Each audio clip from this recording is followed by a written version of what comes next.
Halo, Live Project di sini bareng Patrick Seniora. Saat ini aku akan mengangkat sebuah narasi, dialog, resume, catatan, atau apapun yang kalian bisa menyebutnya. Catatan yang aku dapatkan dari seseorang yang ingin disebut sebagai pejuang mimpi. Tentang wanita, tentang bagaimana wanita memandang dunia, dan bahkan dunia memandang wanita. Wanita dan pria, bagaimanapun tentu berbeda. Fisiknya, psikologisnya, dan ada tugas serta keistimewaan wanita, seperti hamil dan menyusui,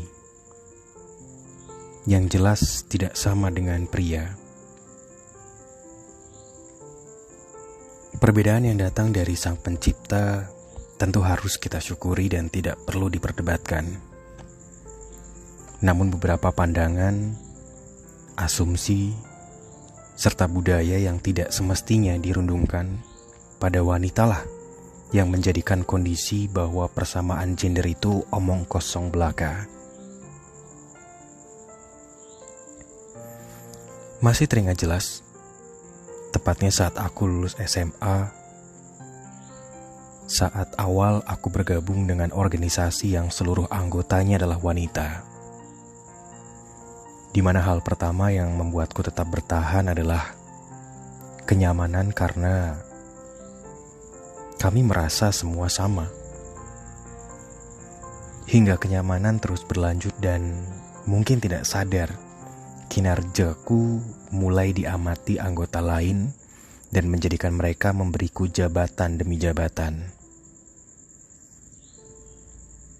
Di saat menjalani tanggung jawab inilah semua mulai terasa bahwa ada sesuatu yang aneh yang terbentuk di masyarakat kita tentang peranan wanita. Ada banyak pengurus terhalang bertugas hanya karena keluarganya mengeluhkan sejak dia menjabat di organisasi, dia seolah lupa kodratnya sebagai wanita untuk menikah.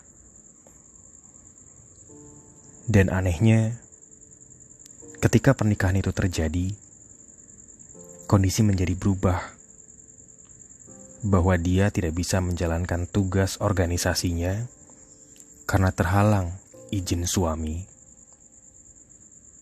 Terutama karena keaktifan seorang wanita dianggap membuatnya melalaikan tugasnya sebagai istri. Saat itu aku berpikir, apa memang sebaiknya wanita tidak aktif dalam organisasi? Karena perannya nyatanya dianggap menghambat dan tidak sedikit mundur dari jabatannya karena persoalan yang sama.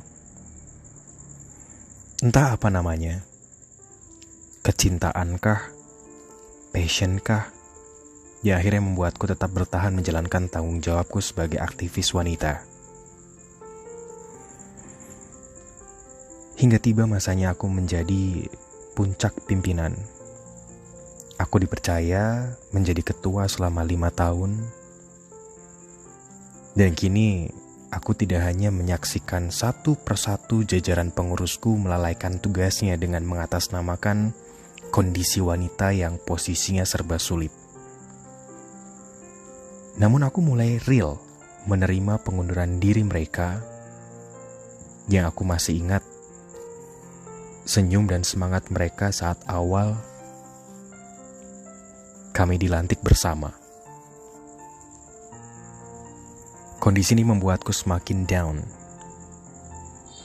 Di balik tanggung jawabku menjalankan program organisasi, hal yang terberat adalah merasakan kondisi bahwa aku gagal membangun tim. Tapi aku tahu, kemudian aku mencoba berpikir bahwa kejadian ini tidak hanya terjadi saat aku menjadi ketua, Bahkan jauh sebelum itu, habit ini sudah ada sejak aku menjadi anggota baru. Kondisiku down.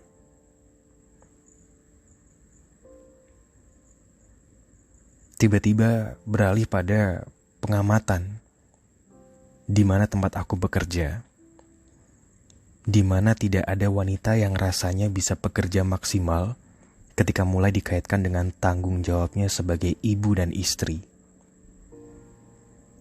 Dua buah peranan yang tidak semestinya mencampuri keprofesionalan dalam bekerja menurutku. Kenapa? Karena bekerja adalah pilihannya. Lalu aku beralih pada sebuah kesimpulan bahwa semua bergantung pada diri kita sendiri. Bagaimana kita mau berperan dan bagaimana kita mau menjadikannya kodrat sebagai wanita. Terutama menjadikan kodrat sebagai wanita untuk menjadi kelebihan atau justru malah menjadi beban. Maka jadilah saat itu, aku menyuarakan dan mencoba mengajak teman seperjuanganku di organisasi untuk berperan sebisanya. Jadikan keluargamu bangga karena kamu berperan, bukan sebaliknya. Some of them survive. Dan aku sangat mensyukuri itu. Meski ada kejutan baru yang di luar prediksiku, mereka mulai menyerangku dengan asumsi yang mereka tularkan juga pada anggota yang lain. Apa asumsi itu? Ketuanya single. Dia belum punya anak, bahkan dia belum menikah. Wajar kalau dia bisa. Aku mencoba mengabaikan mereka yang mulai terpengaruh. Aku mencoba mendekati para milenial yang single juga sama seperti aku. Dan apa kata mereka? Kamu mau terlalu sibuk dan berperan di luar seperti dia, nanti kamu juga akan terlalu sibuk sehingga lupa menikah. Apa aku terganggu dengan cibiran mereka? Kalau itu terjadi, tentu aku sudah lama mundur dan bergabung dengan asumsi yang mereka buat. Nyatanya, alhamdulillah, sampai detik ini aku masih berusaha menjalankan tugasku. Aku hanya menyayangkan bahwa pemikiran itu hadir dari wanita untuk menjatuhkan wanita yang lain. Dan sayangnya, banyak wanita yang lebih percaya akan pemikiran tidak berkembang itu. Apa aku cukup kuat mengubahnya? Aku tidak pernah tahu seberapa kuat batas kemampuanku. Kalau aku tidak mencobanya, yang pasti itu masih aku suarakan hingga sekarang. Aku pun tidak berharap tingkat keberhasilannya luar biasa. Karena bagaimanapun itu sudah terbangun sangat kuat, seperti di masyarakat juga. Bahkan di keluargaku, aku masih ingat di saat aku dipromosikan menjadi calon kepala sekolah. Apa jawab ibuku? Jangan, kamu akan semakin fokus bekerja dan semakin lupa menikah. Maka akhirnya kondisi ini menyadarkanku bahwa yang harus dikuatkan saat ini adalah diriku sendiri. Sedangkan keluargaku, rekan sesama wanitaku, masyarakat, bahkan calon suami yang selama ini menjadi bagian ikhtiarku mencari jodoh, biarkan menjadi bagian dari hidup yang tidak harus aku paksa memiliki persepsi yang sama denganku. Karena yang aku ceritakan ini baru di lingkup organisasi dan pekerjaanku sendiri. Belum memasuki ranah posisi wanita dalam rumah tangga dan bahkan masyarakat luas. Yang terlalu banyak merugikan wanita akibat persepsi yang salah yang justru berkembang dan secara tidak sadar sesama wanitalah yang mengamini dan menumbuh suburkan asumsi merugikan itu. Bahwa tidak selamanya wanita harus memilih keluarga atau karir, memilih jabatan atau keluarga, memilih menjadi ibu yang baik atau aktivis yang baik. Tidak perlu selalu disandingkan. Oh, karirnya bagus, tapi sayang ya, dia bercerai. Oh, dia aktivis, tapi sayang, belum menikah. Kalau kamu wanita, bantulah dirimu sendiri untuk berperan tanpa kamu tindihi beban yang lain yang mengatasnamakan kodrat wanita. Kalau kamu adalah wanita, dukunglah saudaramu sesama wanita jika dia berkiprah dan berperan baik. Tidak perlu kamu ulik prestasinya dengan mencari cacat di bagian lain yang mengatasnamakan kodrat wanita.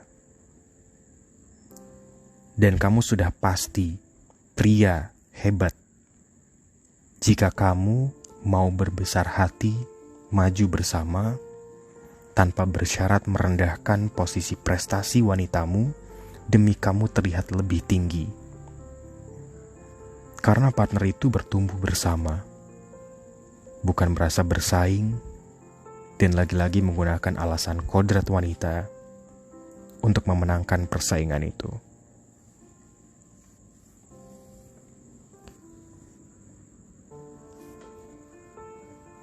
Itulah catatan yang dikirimkan oleh pejuang mimpi, seorang wanita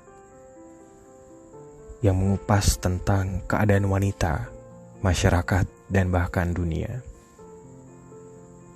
Sebagai wanita, apa yang akan kamu lakukan? Dan sebagai pria, sudah sejauh mana kamu mendukung wanitamu? Aku Patrick Seniora, untuk Live of You, The Live Project.